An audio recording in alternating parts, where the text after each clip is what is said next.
The Lord put something on my heart to share with you, and this word is for women who are consistently irritated, fed up, and annoyed with their husbands. You love him, but consistently feel irritated by things that he does, and you find yourself taking out your anger on him. I have a testimony for you to tell you how good the Lord has been to me in my own marriage, and how this book, Pray for Him, changed my marriage. God has delivered me from so much, and he has set me absolutely free. You guys know that he's broken me out of 4 addictions. He has taken my life and put it on a whole 180. Sometimes you can see the people that you love making decisions that don't help them. You know that the certain decisions won't bring fruit. You know that it won't actually help them to live a life that Christ calls us to live. You know that it's not helping, and you want to help them, you want to guide them, and there is a way to do that. Before I learned, and before I was praying, and before I had my heart postured correctly, I would go about it in a way of was more in aligned with scolding, being more irritable, and I'm still working on this. The Lord is still working on my heart. But one day the Lord, he just told me as I was walking out the house, he goes, aiding and abetting. And I thought that it was the enemy trying to confuse me, but then when I sought the Lord on aiding and abetting, because it came through like how he speaks to me, the way that I have been criticizing, even the words that I haven't spoken out loud, the things that I know that the Lord has for my husband, and I want him to grab onto them. I want him to just step into the fullness of what God has for him.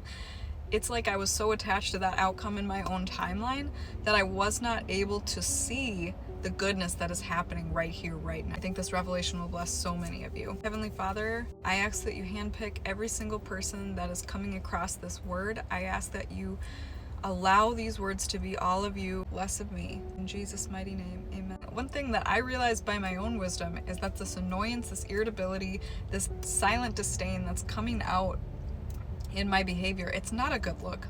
It's not a good look on us women, because when we are happy, when we are joyful, like the Bible tells us to do, when we're grateful, we're full of life. We're emanating a glow that comes from within, because our spirit is more in alignment with what Jesus wants it to be, more at the frequency of heaven. So when we are more in irritableness, annoyance, just so focused on how things aren't the way that we want them to be, it's more in alignment with the enemy, more in alignment with negativity. That is a lot of motivation in itself to help us to get out of that place and start speaking to our own soul, and to start just decreeing and declaring and speaking out the things that we need to speak to shift our mindset. And the Lord is working in my heart and my spirit to just transform my reactions. He's been speaking to me so much about, just because it's how you've always done it doesn't mean it's the right way, the good way.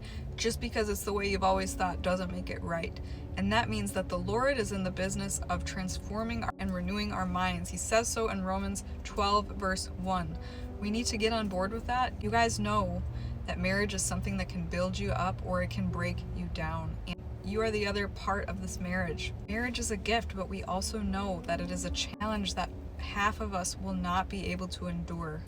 God uses marriage to sharpen us spiritually. And many of you watching right now have a higher calling, a call beyond just being a wife and a mother. This may actually be confirmation to you if you know that or are already walking in your calling. A minute ago I said half of us will not be able to endure marriage because we have prioritized our flesh, and it's not and this doesn't happen overnight. Choices about our thoughts, choices about what we focus on day after day after day. I'm talking specifically about the things that you can control. I'm not talking about what somebody else decides to do. You have more control over the outcome of your marriage than you might actually think, because of the way that you can position your heart and honor the Lord and honor your husband with your mindset, your thoughts, and your behavior, because whatever is inside of here flows out.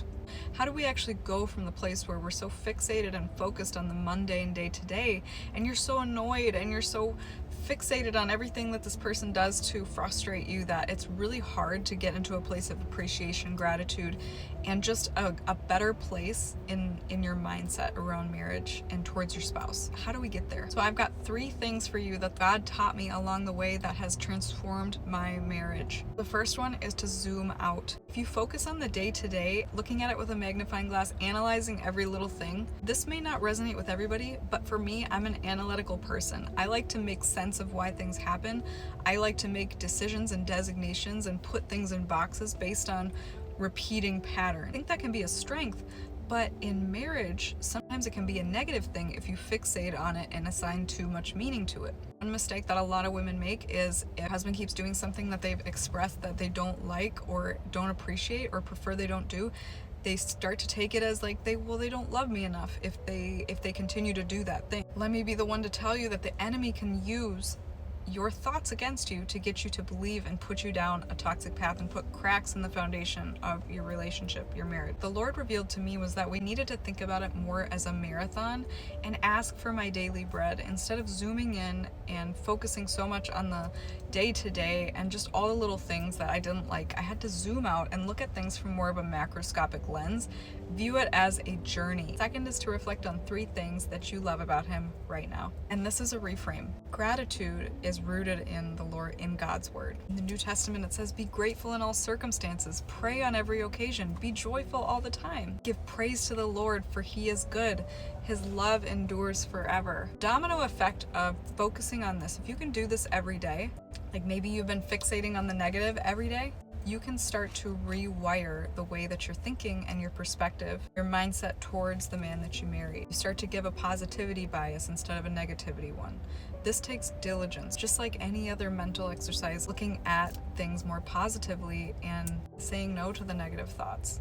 In this way, you stop aiding and abetting the enemy and you start aligning yourself with the mind of Christ and how God wants us to think anyway. Holy Spirit just caused me to realize is when we are in that headspace, when we are rejoicing, when we feel good, when we feel thankful, when we are so zoomed in on the good things in life, we carry more of a frequency of heaven. Those characteristics are more attractive. When you come at it from that angle, you don't have to try to keep attraction alive or convince anybody of anything. Your demeanor, it speaks for itself. The third is to stop trying to change him, pray for him. And that's where this book comes in. It's a 30 days of breakthrough prayer devotional for the man that you love. What I love about this book is that it's helped me surrender to God first before I started praying for my husband, because all of these things are so important. But if you aren't like surrendering your own heart's desire, it's harder to cooperate with the Lord when he's doing a work in your husband, because you're going to want to try to get in the way. You're going to want to control the outcome more. So the first 3 days are actually dedicated to you. And the rest of it is about his lifestyle, work, intimacy, consistency, physical health. You pray for 30 days. It's not my job to change him. It's God's job to help him grow. If I try to manipulate, compare, change him, criticize him, it's not going to work. It's only going to push him away. It's not going to help him get to where God wants him to be. When we let God do the work, we can't be put to shame. Through prayer, God's power is transferred into our situation, and we just don't remember that enough. Try to control and change the situation by ourselves, and no wonder so many marriages fail, because it's not by our own understanding, but by God's ways. His ways are higher and beyond our understanding. If this resonated with you, I invite you to go pick up a copy. It's on sale right now. When I bought this, I bought an extra copy to give away. I invite you to do the same, because if you're struggling with this, chances are somebody else in your life that you're close to is also struggling. Wouldn't it be so amazing if you were the one to hand this book to somebody that allowed the Lord into their marriage and it was saved? Heavenly Father, I pray that every single person watching transform their hearts and help us to be transformed by you into the wives that you've always designed us to be. Help us to build up our husband into the man that you envision him to be, so he can reach his potential in Christ Jesus. We ask this in Jesus' mighty name. Amen. Emily, that is all. I'll see you in a future video. Bye.